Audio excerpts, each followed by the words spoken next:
client, your first client in real estate will be a buyer, and that's awesome. It really teaches you kind of the ins and outs and how to navigate that. And then you'll develop into a seller. Excuse me, you'll develop into seller clientele.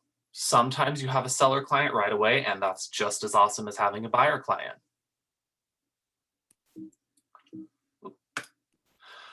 All right, here is the NAR profile of real estate purchasers, buyers from 2019. 89% of buyers purchased their home through a real estate agent. 41% found their agent through a referral from a friend or a family member. 75% of buyers interviewed only one real estate agent during their home search, and 51% of buyers visited an open house as a way to search for homes. This is great news for real estate agents. Only 11% of the buyers throughout the nation purchased without using a real estate agent. Maybe they used an attorney, maybe they went FSBO, maybe they just did it themselves. Who knows? 41% of buyers found their agent through a referral from friends or family. What does that say to you about where you should start searching for buyer clients? Friends and family. Exactly, exactly. And how do you reach out to those friends and those family members?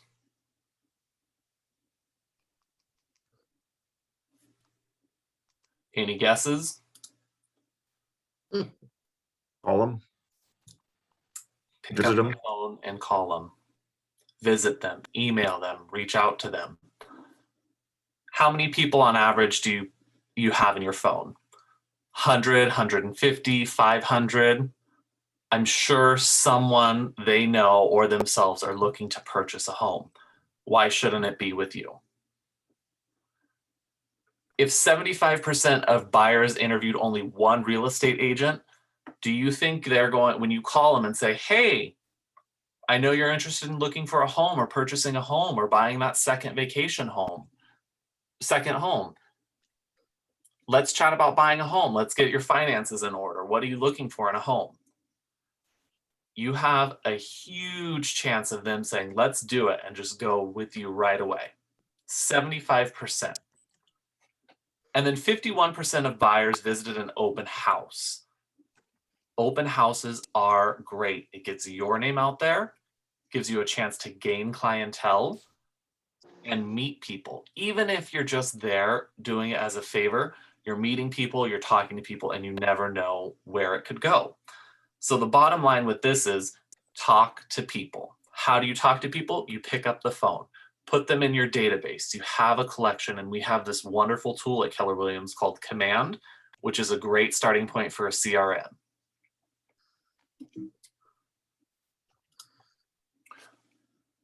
Excuse me. All right, cultivating buyer leads. So you've had the conversation with the potential lead. Now you need to cultivate that relationship with them. See where they're at, gauge the temperature of it, so you can steer the conversation. Now remember, a really important part of this is asking questions. Why is asking questions so important?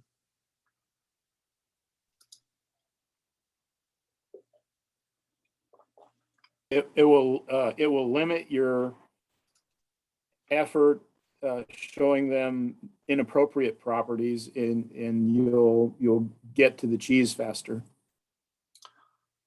Yes, that's a part of it. What else?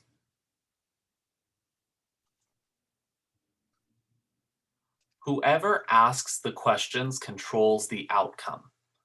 If I'm sitting there answering questions, I'm feeding someone the information they want to know. If I'm asking the questions, I'm getting it so I can draw a quicker path from point A to point B. Ask the questions. Cultivating buyer leads. This is our lead generation model up here. So up at the top, you have prospecting and marketing. In the Millionaire Real Estate Agent and General Practice, we are prospecting-based, marketing enhanced.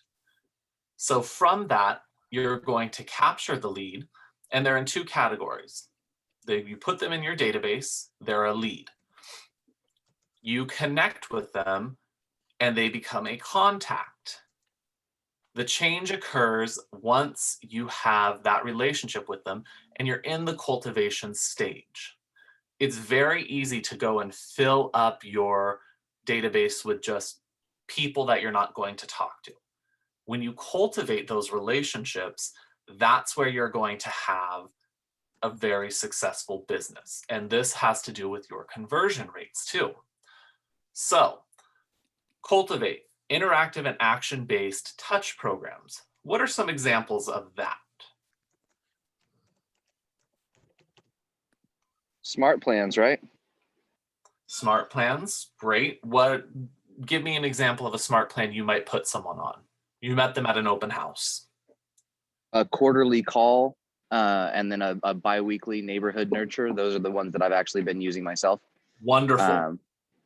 Just to get my feet a little bit wet. So we're coming up into quarter 4. If you don't have your people on a quarterly call plan, get them in there and start it on October 1st. Might not be ideal that you're not contacting them now. Sure, go ahead and contact them now and then contact them on October 1st. Stagger them throughout. We have a system called DTD2, do the database 2. You go through and you tag all of your leads. You have AW, BE, DH, all sorts of different letters. And what that does is it staggers them. So you're contacting two categories. One that starts with A and W, the last names start with A and W. And you contact them once a week. You contact them that first week. And it goes over the quarter, the entire quarter. And then that way, it starts again in the next quarter and you start back at A and W. It's been 90 days since you've chatted with them. I'm sure there's something new and exciting to chat about. So you have them on a neighborhood nurture and a quarterly call plan. You're also going to qualify them through this process. So they've been nurtured and you're qualifying them. What does qualifying a lead mean? 5314. Wait a minute.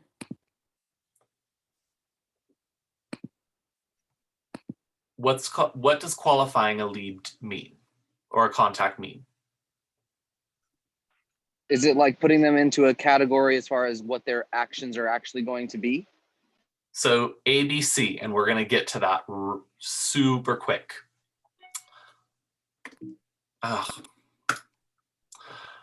Here is a tip. Hey, Jordan, Yeah. if I might, sorry for interrupting, but back on your previous slide, you said something about a contact. I wanted to know, are they in command? Are they considered a contact if you haven't had two-way communication or they haven't acknowledged? You reach out to them. If they don't respond to you reaching out to them, are they in fact a contact? How many times have you reached out to them? Single time, once. That's just a call. That's not anything. To our voicemail system, you have reached the Hey, Gina, will you put yourself on mute, please? Thank you. So that is not considered to be a contact. That is a lead you're trying to chase down. So if you did a one-way, say email or left voice message, right, 2 or 3 times, it's still not a contact until they acknowledge you, right? A contact is something where there's two-way substantial communication. Yeah, okay, that's exactly yeah. Thank you very much. Practice. Add yourself to a smart plan. Put yourself in your database as whatever you want. I have like 7 or 8 different test contacts, and I put myself on a whole bunch of different smart plans. Quarterly call plan, neighborhood nurture, biweekly neighborhood nurture, monthly neighborhood nurtures, ones that I've made myself. I want to see what my customers or my clients or potential clients are going to be seeing when they get this communication from me. My value proposition largely revolves around providing a luxury level of service. And if that doesn't speak to me as something that's luxury, I'm not going to send it out. That's me. I will find a way to do it differently. In your value proposition, you have to find what works for you. And does what you're sending out speak to your value proposition? Qualifying buyer leads. We have 3 categories of buyer leads: A, B, and C.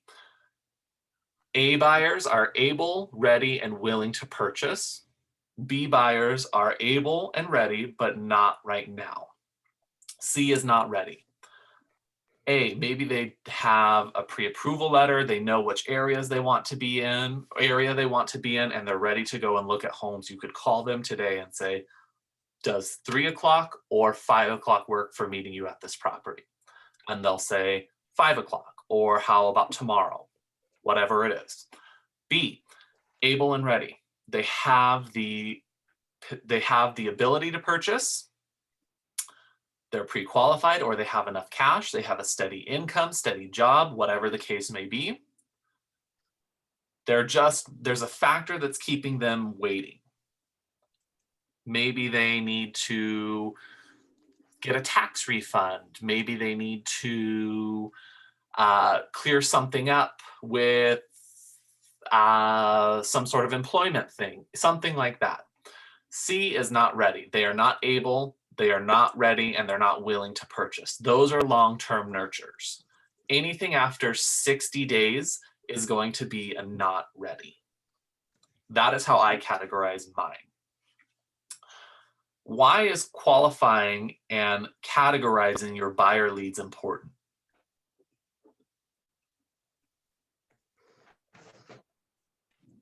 Well, To make sure you're you wanna- using your time wisely. Sorry, I stepped on Yeah, somebody. exactly. I agree with that exactly. All right, so it sounded like Candace and Garrett, those were your sentiments. Exactly. If I'm spending all my time on a C category buyer lead, I'm missing out on A's and B's. And what's that translate into for me?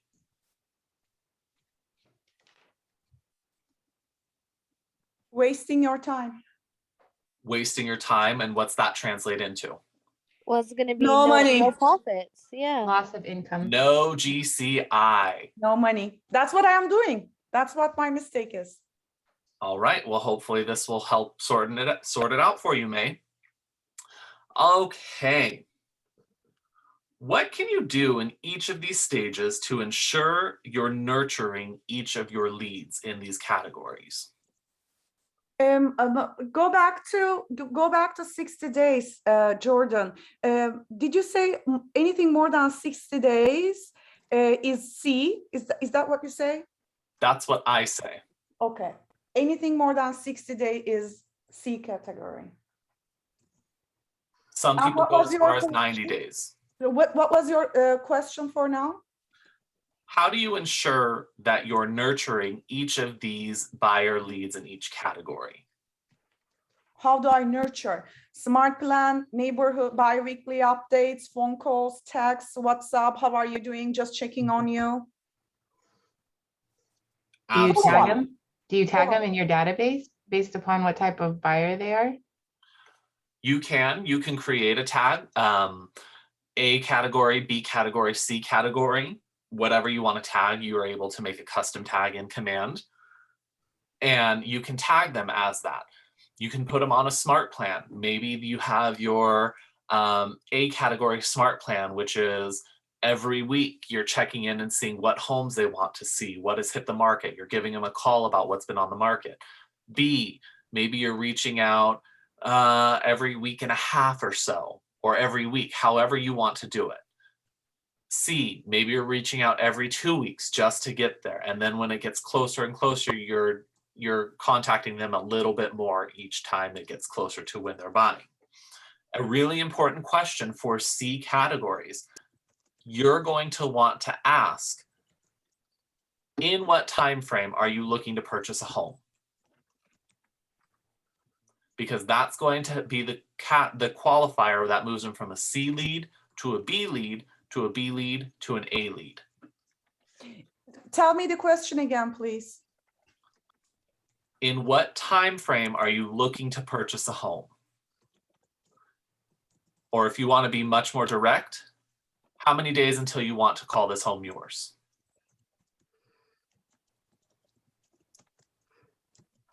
When do you want to close? No. When do you want to phrase the question so it gives them a sense of ownership. When I say, when do you want to close, they might not understand that. But when I say, when do you want to call this home yours, they're going to understand that. Okay, you have a buyer lead sheet. These are great to have at open houses, when you're calling people, if you're a caller, if you're door knocking, if you're at an event, whatever the case may be. This is also something from the electronic toolkit in the Ignite series that you can download. Customize it, make your own. Don't spend too much time on it. Take notes. You don't have to have this structure. Just take notes with the really important things. Just get the information so you can put it into your database. It should consist of what their price point may be, what their motivation is. And remember, motivation is a lot of times what's called a pain point. There's a whole quadrant you can learn about taking people through the pain point. When you drill down on their motivation, they can't come up with any more excuses because the motivation is clear. And that's how you know if someone is wasting your time or if they're very serious about this. Where they're currently living, so you can put them on a neighborhood nurture in that area, maybe where you met them. Name, email, what their availability is, how they prefer to be contacted. So is it text message? Is it cell phone? Is it home phone, email? What is it? A great tool is finding out information about their children. Do they have children? Do they have pets?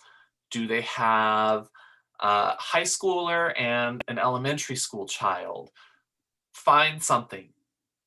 People may not remember you, but they will always remember if you went out of your way for their children. This is also a very quick way to pre-qualify them. Remember, a pre-qual is very different than a pre-approval. It also helps you get to their motivation and categorize them as A, B, or C. All right, so this is a role play situation. We're not going to go through this because we just don't have enough time for it in this class. However, find a partner and go through this. Take them through that scenario. Find someone in your office, call someone. If you're in the productivity program, work through this with someone in that program so you know how to ask the questions. Signing the buyer agreement. Is anyone currently using the buyer representation agreement or the agency agreement outside of writing an offer?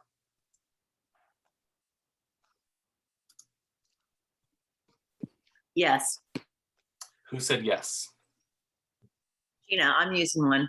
Okay, and how did that conversation go with your client? Or It went yeah, fine. your client. No problem. Yeah. Great. Yeah. That's wonderful. Yeah.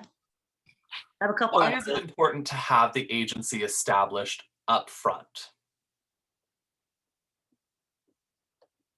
for me or, In general? oh. Are you asking me or everybody? In general, everyone. Oh, okay. Open forum. Say it again. Why is it important to have agency established up front? Because it makes it legal, the relationship between buyer and agent. And if they go anybody else buy a house, then you can claim for commission. And they will know that they will need to loyal to you.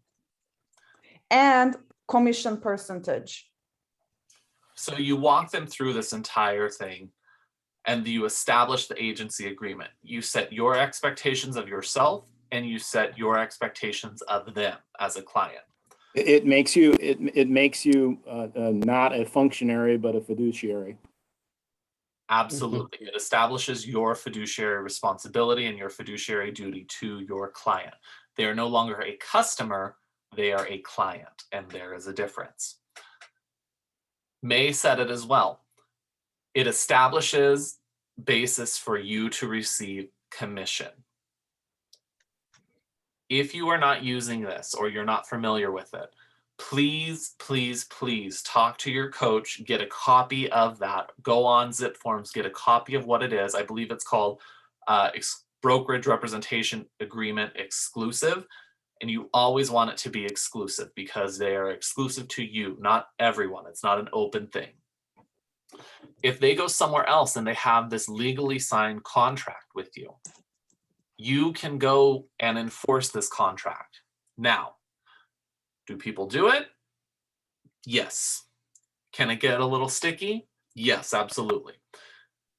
That's entirely your call, but you can lay your head down at night knowing that you did your duties to your business, helping generate income and profit for your business by having this filled out. When you take a listing, a contract is signed. Why are we not doing it when we meet buyers and have our consultations with them and making it just as important as having a listing agreement signed? Because agency is established once you write the contract, but it's never established before that unless you fill this out. We call this the buyer listing agreement. Yes, Ignite refers to this as the buyer listing agreement. Oh, lost my place. Where am I? Sorry about that. Excuse me. All right.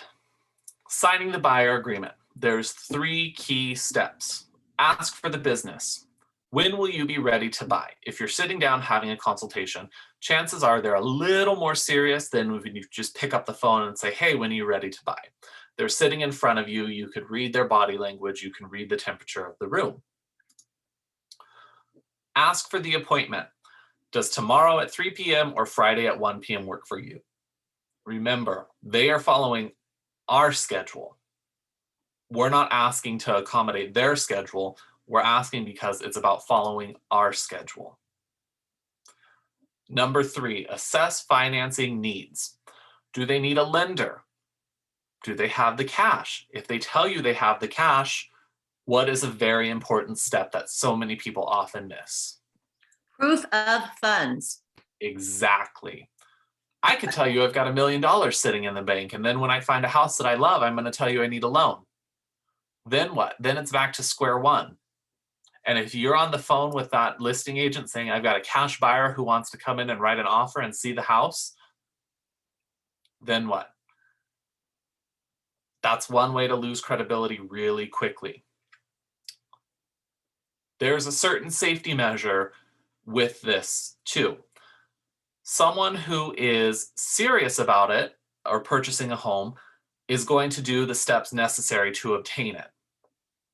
It helps add a layer of security for that, because if you're just showing property with no financing in place, how do you know the person's motives? Do you know if they're a serious person, or is it just a chance to get close to someone?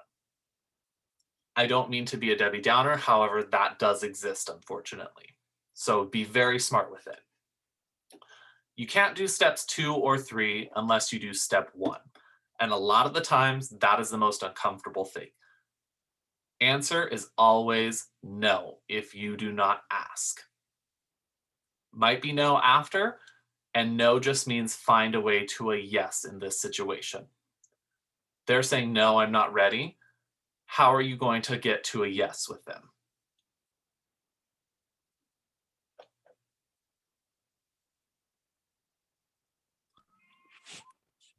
You ask the question. So it's no right now. When will it be a yes? Any questions on signing the buyer agreement? Hey, Jordan. Yeah, so that getting from no to yes is kind of helping them through their pain point. I mean, obviously they want something, but there's something holding them back, right? Exactly. So if it's a no right now, when will it be a yes? What is the one thing that has to happen for this to be a yes?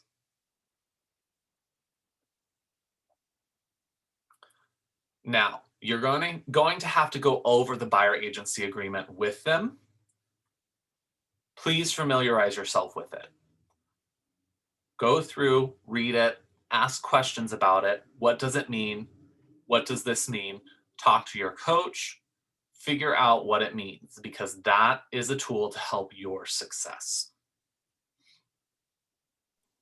One more question, and I think I guess we still have Renee on there. So I'm looking here, is that the BRE? It says, I know you want an exclusive agreement. It says buyer's representation agreement. Is that the one?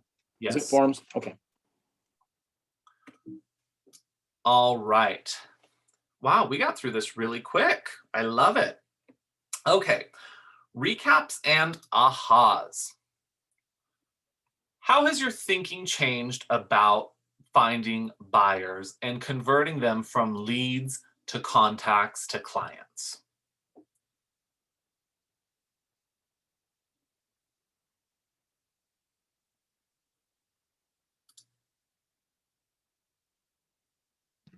Follow up with them.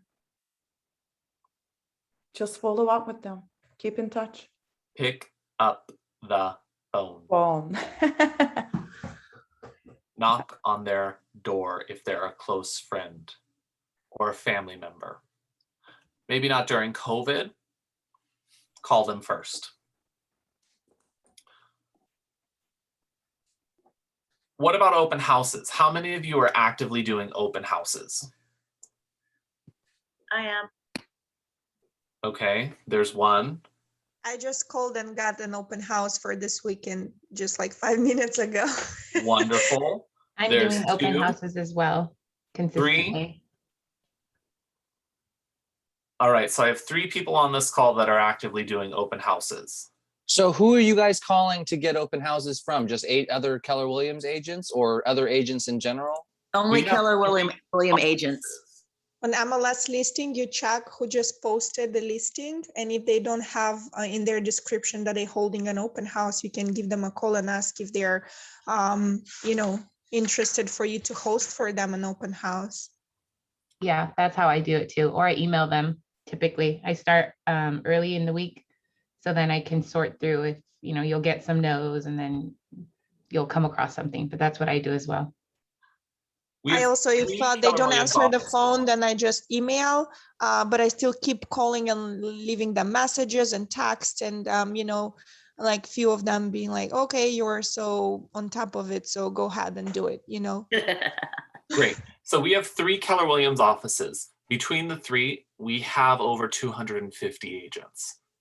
There's an open house opportunity. Best opportunities for open houses are price reductions and new listings. Here's a tip.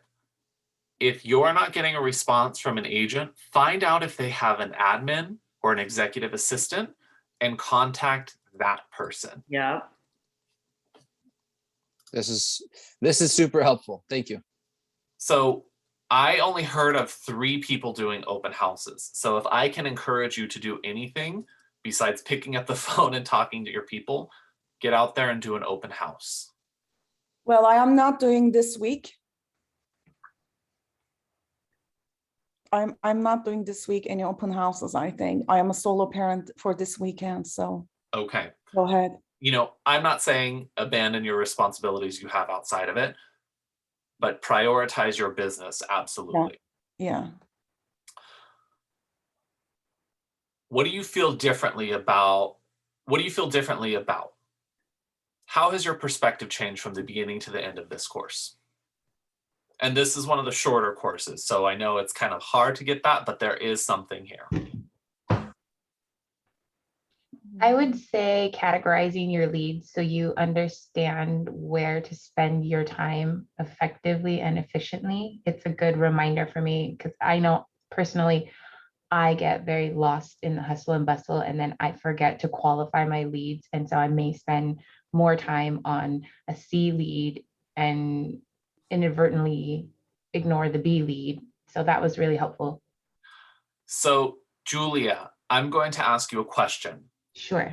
When you look back you're at the end of your real estate career and you look back and you're getting ready to sell your database and come up with a very good deal. How much are you wanting to sell your database? What is your ideal business value? Like Monetary. Oh my gosh. I mean, I'm almost one of those people who doesn't even like to say a number because I just think the potential for growth is limitless. So I'm one of those people that won't give you a number, but I'll say, you know, something that I can be proud of, something that I feel really good about. And what's a number you can be proud of and feel good about? I don't know. Just say it, girl. Well, because I'm trying to think right now and I'm thinking in terms of, okay, I don't know, let's say 5 million. I have no idea. 5 million. Okay. Yep. The deal is that I have to write you a $5 million check for your database. The caveat is I get to examine your database before I write you the check. Am I going to write any of you a $5 million check if I see your database is full of C leads? No. No. Exactly. Where am I going to write that check without any hesitation? To somebody, to a database that you understand is full of C leads. I meant A leads. A and B, yeah. If it's a healthy mixture, and by healthy, I mean very heavy with A and B leads, and a few C's sprinkled in, no hesitation. Here's your $5 million. I'm not even going to write you a check. I'm just going to wire the funds to your account. That's what you want to do. Categorize it. Your database is your data bank. If you fill it full of, think of it like an investment account. You fill it full of junk bonds, what's it going to be filled with? Junk bonds. You fill it with stocks and investments and high performing things, you're going to have a healthy portfolio. Yeah. Jordan, I have a question for you. Sure. What about when you do Facebook advertising and when you get leads from Facebook? Because my experience is that they don't answer your call, or, you know, I call, I text, I do an email.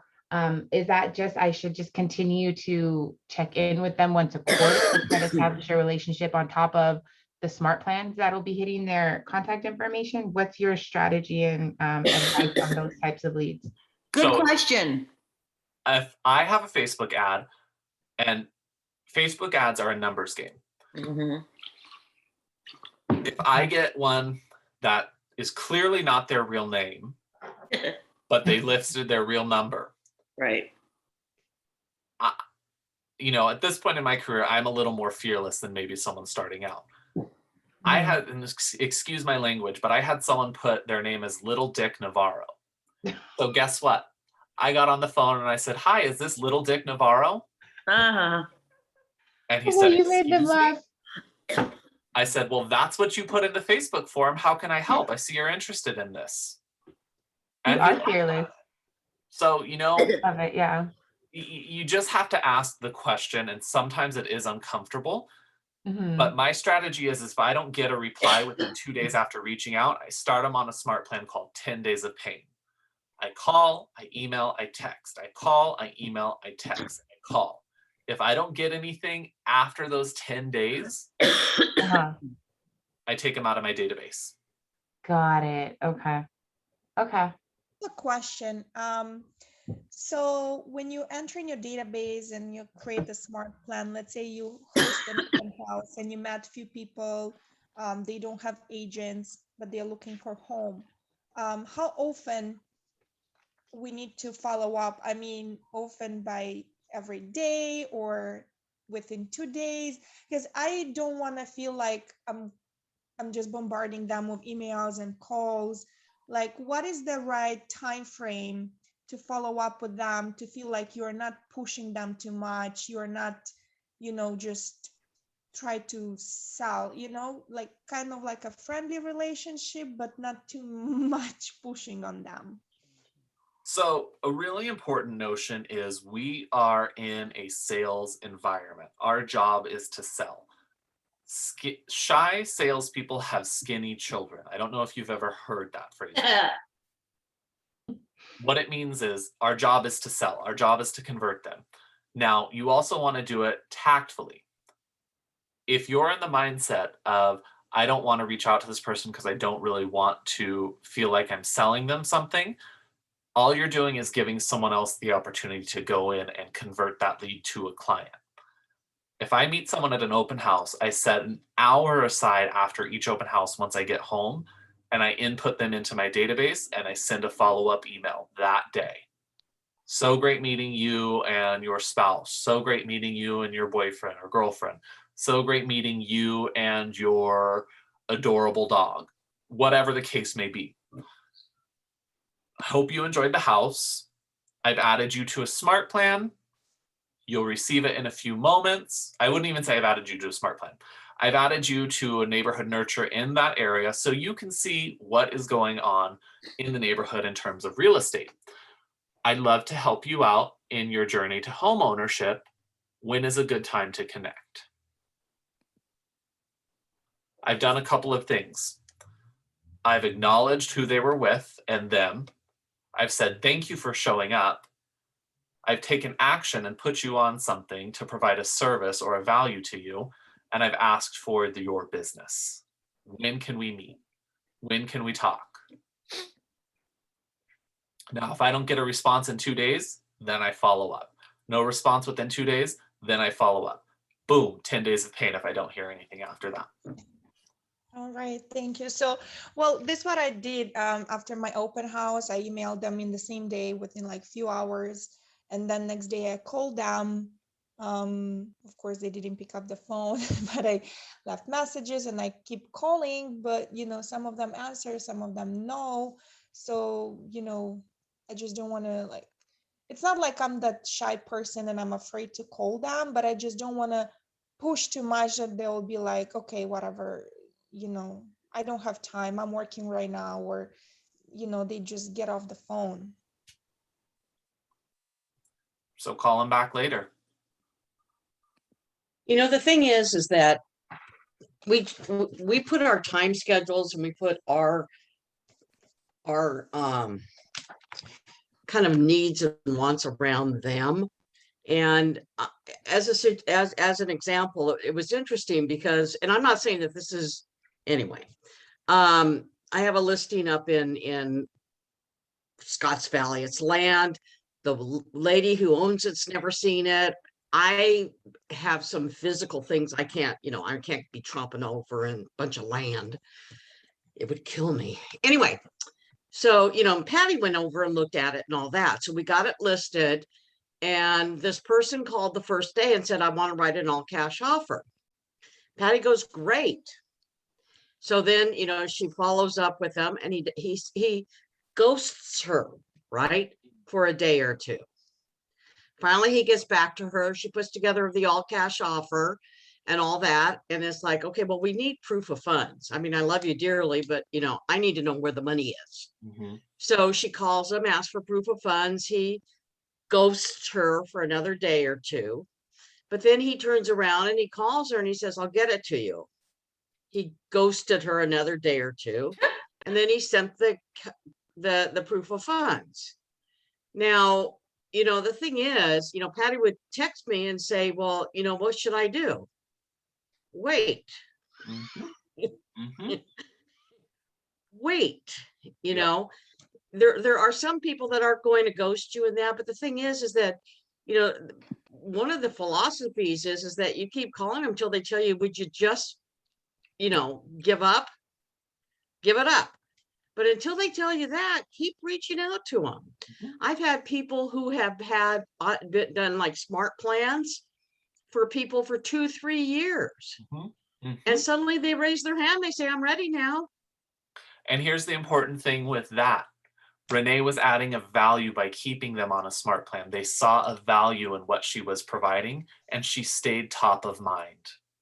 Exactly. So when the time came, so don't be afraid to, When Jordan talks about the 10 days of pain, it's a Ben Kenny thing. And Ben Kenny, you know, if someone, he would just be on him. And his philosophy is, and Ben Kenny's made a buck or two. Ben Kenny's philosophy is that he will keep trying to get a hold of them until they tell him to get out, you know, don't call me again, or they buy from him. So Ben Kenny came up with a platform, a CRM platform called Brivity.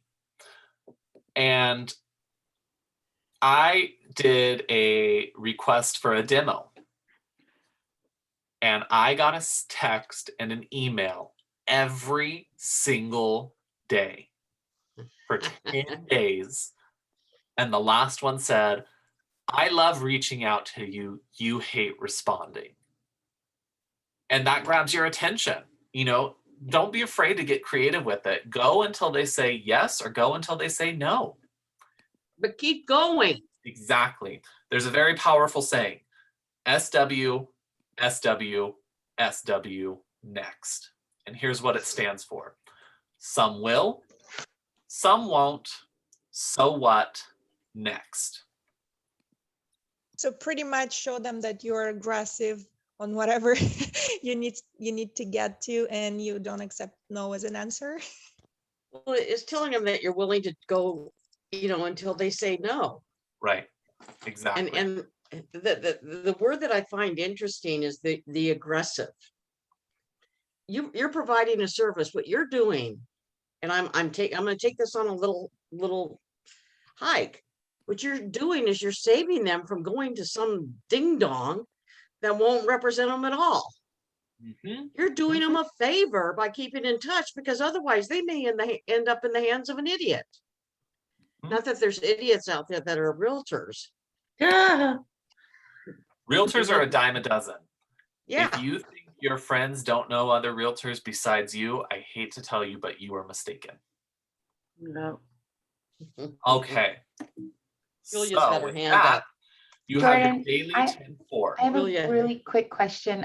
When you're following up in those 10 days of pain and you're not hearing anything, what are you saying on day 5? Is it the same thing you said on day 4? Like are you sending the exact same email, or are you coming up with a different email on day 5, a different email on day 6, day 7? What does that look like?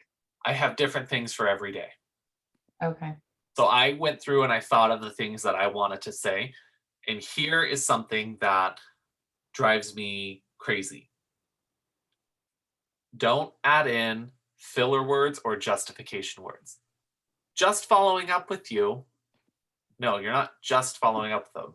Hi, so-and-so. Jordan Thorpe with Keller Williams. Let's go see this house.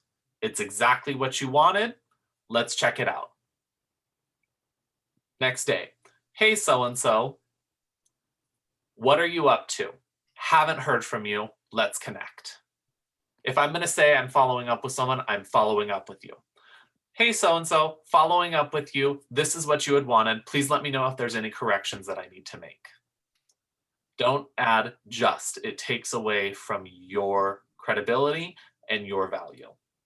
Hey, Jordan.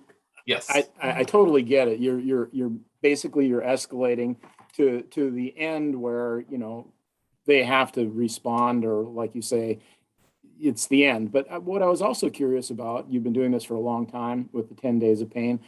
Do you have any idea if your results are, you know, 1 in 10 that you're successful with, or 2 in 10? Or, I mean, the 10 days of pain is, I agree, it's a time saver. Just let's get to the answer, right? But do you have any statistics on how, you know, successful you've been?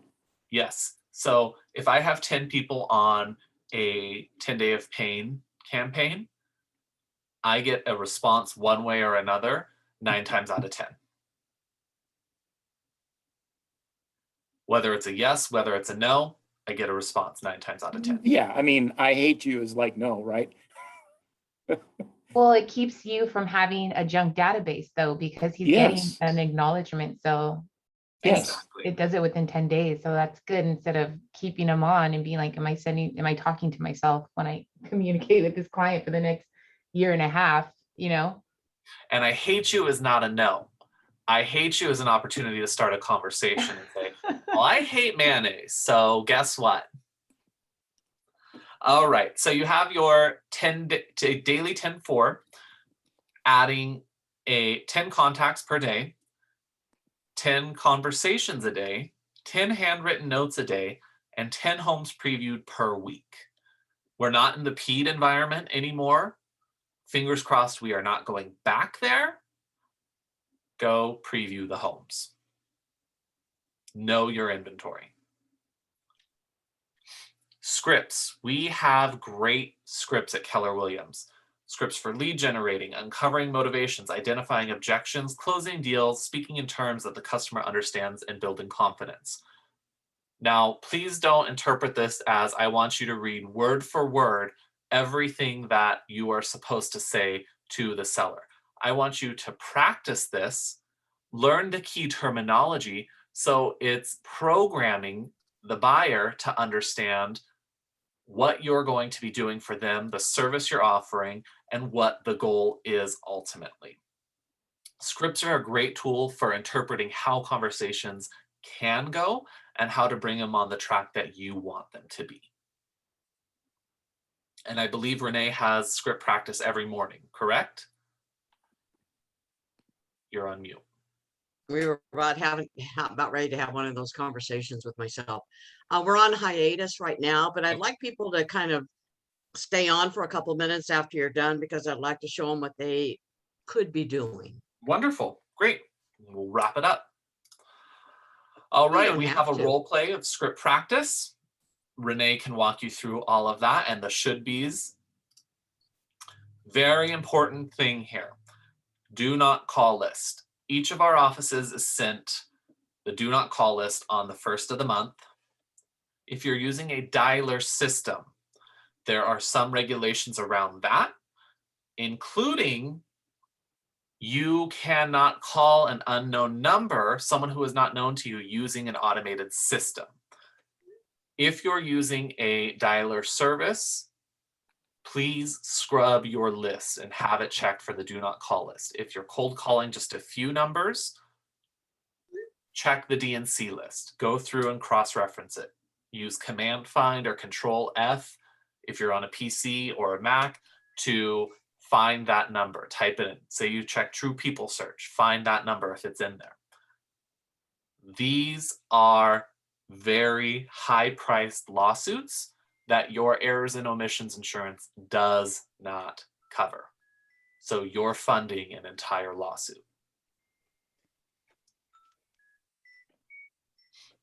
Real play, lead generation, calling with scripts. Practice this, find a partner, go through this. Update contacts and follow up. Carve out time in your day to go through and update them in real time. Contract practice, read the contract, know the contract. Don't memorize it word for word, know it, because if you know your stuff, it's conveying to your customers, your clients, that you know your stuff. Command and Connect. Command is a very powerful tool that is being built for us. It is still being built. That's why we have upgrades. That's why sometimes we can't get in. Get into it, get your database in there, use it. You're paying for it, might as well use it. Connect. This is a social platform where you can find all sorts of different great courses and great material, including this course and the toolbox for all of the materials that we cover. Make your success list. Don't fill this with everything. Prioritize it. To do, should do, and priority. Priority is lead generation, lead follow-up, and your daily 10-4s. Should do. I should go to Nordstrom and buy some new shoes, but it's not a priority. I should drink a martini. Not a priority though.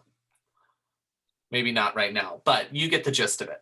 To do, these are more for your personal life, or you can incorporate them in your business. To do, I need to drop this off at so-and-so's house. Maybe it's not something urgent like a listing agreement, but maybe it's an article that you found that you think your buyer or seller would be interested in. Send that over to them. This is the course survey. I don't believe we're doing the course survey, right, Renee? No, so no course survey, don't need to worry about that. And that is all I have for you. Are there any questions for me?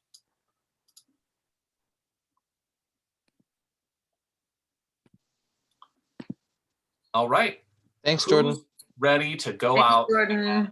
and earn a buyer? Bye. Everyone Okay. should be saying aye. Aye.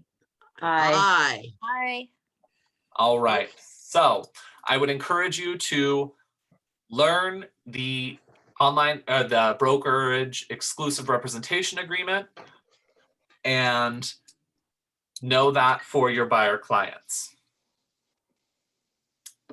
If you have any questions, Renee has all of my contact information. You can call me for tech questions, but she is your go-to for anything productivity and real estate question. Thank you, Jordan. Thanks, Jordan. Thanks so much for having me, Renee. I appreciate it. Hey, I enjoyed it. Thank you so much. Thanks so much. Have a great day, everyone. Bye. Bye, Jordan. So what I wanted to put up here is, remember at the first day, we talked about the toolkit? Excuse me. And you know, that the Ignite toolkit that's in KW Connect or KW Education. And you'll notice that there's an elementals, and we're the are we in elementals or Spark? We're in Spark. Oh, well then, damn. Okay, well then it's not this one. Let me go back. Let me go back. I'd be flexible. Oh, because it's in alphabetical order. Can you see anything? Yes, but I think I've tried to download that and it hasn't been pulling up the right thing on my end, or maybe let me try something. Let me scratch that for the moment, and I'll let you know if I'm still having issues. Okay, so this is the Spark script book. And so lead generation, you know, and most of you are going to be calling with a new to real estate or new to Keller Williams. So what I'm going to suggest, you know, we talked about the first day about, you know, building rapport by doing the forward, you know, family, occupation, recreation, dreams. And then kind of leads into, I'm calling to share that I'm now a real estate agent with Keller Williams. Let me see. What I'm going to do. What I'm going to do is put you in breakout rooms and you can do this with each other. What do you think? Say yay, Renee. Okay, I can tell your enthusiasm is underwhelming. But I know that if you don't do it, if you don't practice here, guess who you're practicing on? Yourself. Your client. Renee, I'm going to have to jump off really quick. I want to join the training about learning about our app. So I'm going to say bye real quick. Where's the training at? It's virtual. It came on at my Market Center email. I think it's at 10. Learn about my KW app. I need to really understand the app. Okay. Yeah. Bye. Bye. Okay. Same. I'm doing the same thing that Julie's doing. Is everybody else going to be jumping onto that app? Sorry. That's okay. I just wanted you guys to see this. Okay. To print it. Okay. And then I want you to find someone. Find a partner. Even if it's your wife, your husband, your significant other, your children, you know, do it with your 12-year-old child. But, you know, start practicing the script. So anyway, it's the script book, and it, you know, it talks about lead generation, door knocking, social media, and inventory scripts. Okay. Okay.